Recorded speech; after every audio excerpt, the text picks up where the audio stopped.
Nous sommes le 1er juillet. Après la Belgique, c'est au tour de la Hongrie de prendre la présidence tournante de l'Union européenne pour 6 mois. Une perspective qui inquiète certains pays membres de l'Union européenne. Alors que prévoit Viktor Orban? Qui est vraiment le Premier ministre hongrois?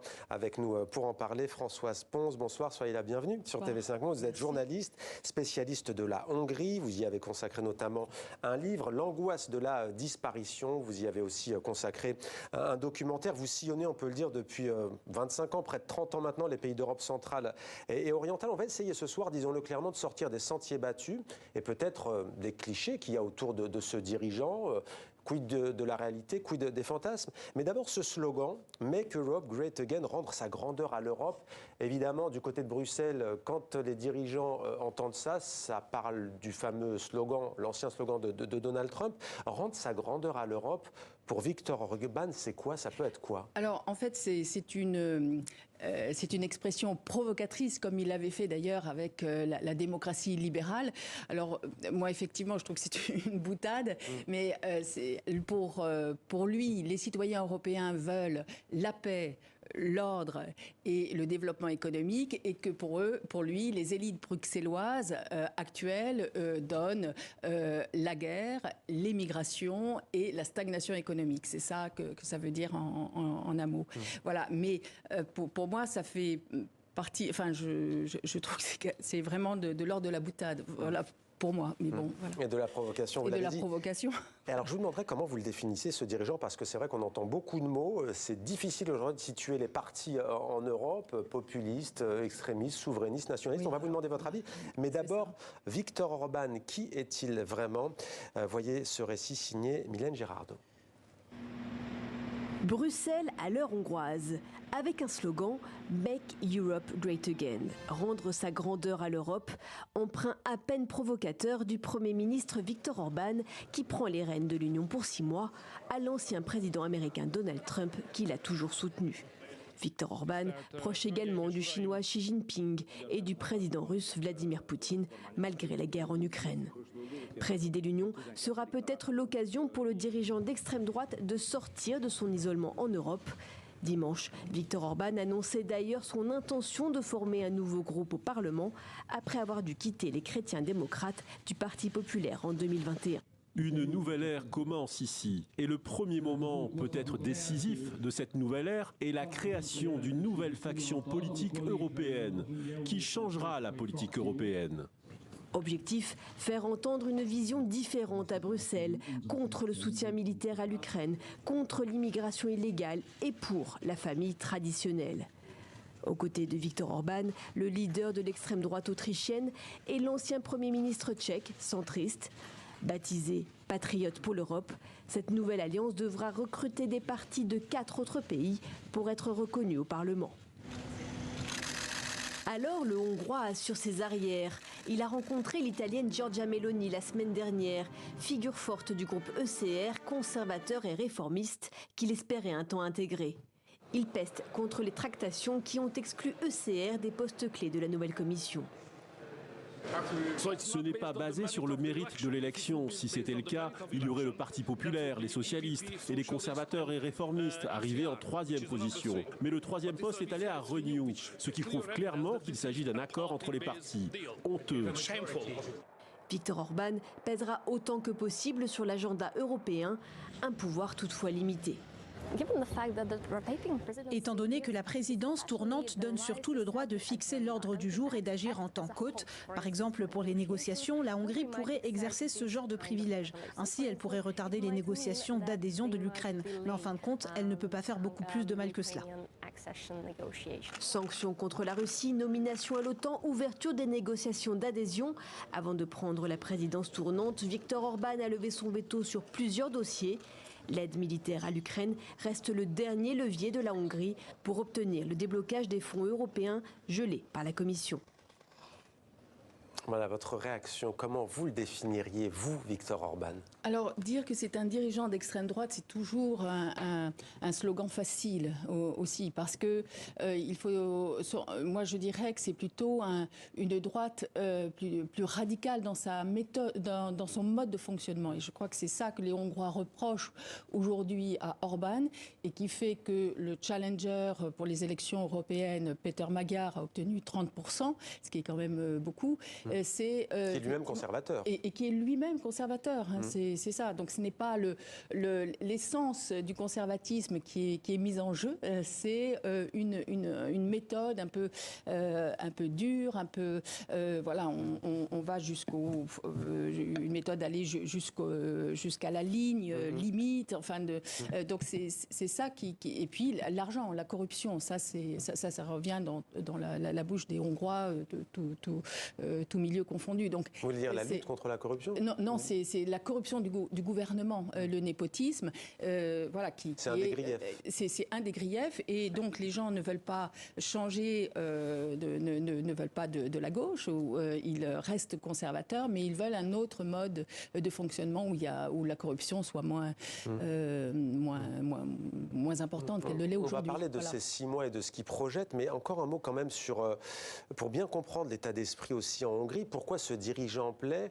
Vous avez souvent rappelé notamment un traumatisme pour la Hongrie, puisqu'on parle quand même d'Europe, on parle de territoire, c'est ce fameux traité signé en 1920. Est-ce que vous nous en rappelez l'histoire? Oui, enfin d'où d'ailleurs le titre, l'angoisse de la disparition de votre livre, et les mots sont forts. Oui, l'angoisse de la disparition. Alors en fait, c'est pas, donc Trianon, effectivement, c'est un moment historique qui reste tout à fait dramatique et qui reste dans la mémoire des Hongrois, où la Hongrie a perdu les 2/3 de son territoire et de sa population. Mais surtout, si Orban, il faut quand même regarder la période 89-2010 que l'on s'obstine à ne pas regarder, c'est ça la question, et qui est fondatrice pour le vote Orban et conservateur. C'est la façon dont le libéralisme s'est appliqué après 89, qui s'est appliqué de façon sauvage, brutale, et qui en fait aurait dû apporter des fruits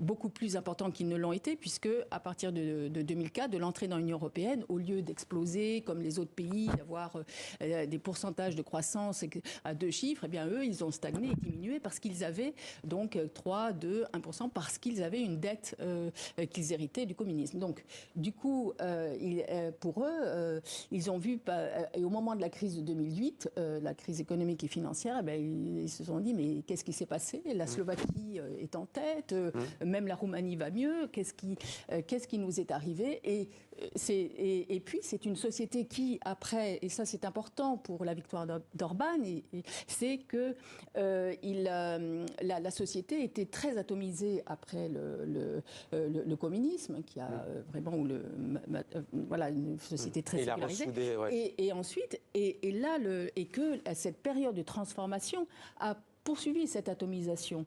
Et du coup, Orban a proposé effectivement d'abord d'un côté, eh bien, de donner des moyens de subsistance en fait aux Hongrois, parce que ça allait vraiment très mal en 2010, et il a donné aussi une appartenance, il leur a offert une appartenance culturelle, et donc c'est l'identité chrétienne des Hongrois, mais qui est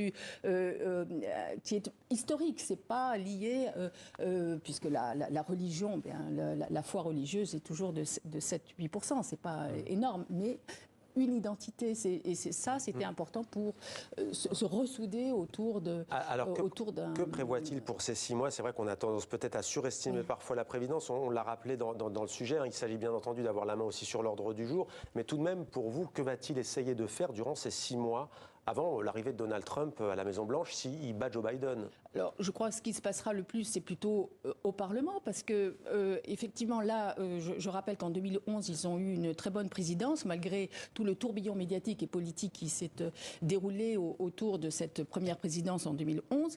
Mais là, aujourd'hui, ils sont très bien préparés. Ils n'ont pas envie de saboter de présidence, parce que ça brouillerait leur message aussi à eux. Et donc, ce qu'ils poussent, effectivement, et qui est assez consensuel, c'est la compétitivité, et là, tout le monde est d'accord. d'accord. Encourager le développement des industries européennes de défense, qui va être contre. Ensuite, on a, et pour réduire la migration illégale, c'est avoir des partenariats stratégiques avec les pays du Moyen-Orient et de l'Afrique du Nord. Et effectivement, ce qu'il va pousser, c'est plus aussi... Alors, l'Ukraine, il n'ouvrira aucun des chapitres. Alors, il a levé le veto sur l'adhésion de l'Ukraine la semaine dernière. Et ça, il y a le veto. En revanche, sur l'aide de 6,6 milliards d'euros, là, c'est niet. Oui, alors ça c'est niet, mais ça appartient, c'est l'OTAN, hein, même s'il est dans le camp, mais c'est niet, mais il a permis quand même l'ouverture du cadre des négociations d'adhésion avec, donc le 25 juin, la présidence belge a pu réunir l'Ukraine, enfin cette conférence, enfin ce cadre des négociations. Mais le fait, c'est ils sont bien déterminés de n'ouvrir aucun des 35 chapitres pour l'Ukraine, mais en revanche de faire d'ouvrir, de faire progresser l'adhésion à l'Union des pays des Balkans occidentaux, que ce soit donc la Serbie, qui est quand même un peu loin, puisqu'elle est quand même très proche de la Russie, la Macédoine du Nord, le Monténégro, et l'Albanie, enfin essayer de progresser le plus possible. Ce qu'il veut, c'est qu'un élargissement équilibré, c'est ce qu'il dit, de l'Union européenne. Voilà. Quel rapport entretient-il avec la France, cet homme, et par rapport au couple franco-allemand aussi? Alors, là, c'est mystère. Voilà, j'avoue, je ne saurais pas trop vous en parler, parce que je sais qu'ils ont des conversations assez forte donc avec le président français, mais il est vrai que Orban, je crois qu'on a fait l'erreur. Je crois que cette mode de fonctionnement, bon, c'est vrai que Orban a cette nature très un peu de forcing. Il a besoin d'avoir un punching ball, mais le fait, c'est que l'Europe a aussi sa responsabilité là-dedans. Je crois qu'une relation, c'est deux personnes ou deux parties, et que l'Union européenne en 2010, elle a vraiment raté son coup, c'est-à-dire de faire un pilonnage indiscriminé, non hiérarchisé. Et là, ça a été, je crois que ça a été le choc et le traumatisme pour Orban. Après, ce que reproche beaucoup l'Europe à Viktor Orban, c'est aussi de vouloir le beurre et l'argent du beurre, donc les subsides européens, et à côté de ne pas respecter, notamment sur la question de la règle de l'état de droit, de ne pas respecter aussi les normes et le pacte européen, si on peut l'appeler ainsi. Oui, mais il faut aussi aller le regarder dans le détail aussi. Là, pour l'instant, je veux dire, on voit qu'il se conforme.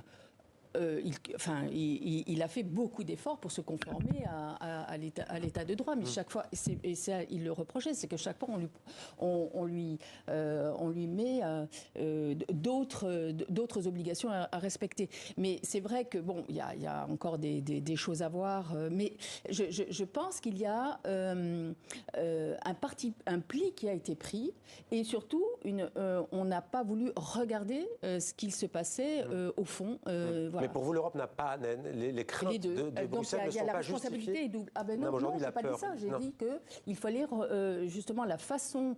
Je crois que la responsabilité, elle est de part et d'autre. Donc, si on veut s'entendre, il faut quand même y mettre du sien de part et d'autre. Voilà. Merci beaucoup d'avoir répondu à nos questions, Françoise Pons. Je rappelle donc l'angoisse de la disparition. Merci de nous avoir donné un biais différent de ce qu'on entend souvent, effectivement, sur cette question des relations tumultueuses entre la Hongrie et les 26 partenaires de la Hongrie qui font partie de l'Union européenne. Merci à vous. Merci.